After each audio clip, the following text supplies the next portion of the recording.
Hello everyone, how are you doing? This is MD Tech here with another quick tutorial. In today's tutorial, I'm going to show you guys how to go about pinning videos or posts on TikTok.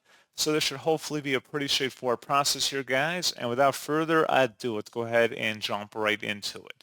So all you have to do is locate the video that you want to pin. Just go ahead and open it up. And you want to select the three-dotted icon on the right panel here. Left click on it. And then where it says pin, go ahead and select the little pin thumbtack icon. And now it should be pinned to the top of your profile. And if you go back, and it should be now pinned on your profile page up at the top at the very first video. So pretty straightforward process, guys. And as always, thank you for watching. I do hope I was able to help you out, and I do look forward to catching you all in the next tutorial. Goodbye.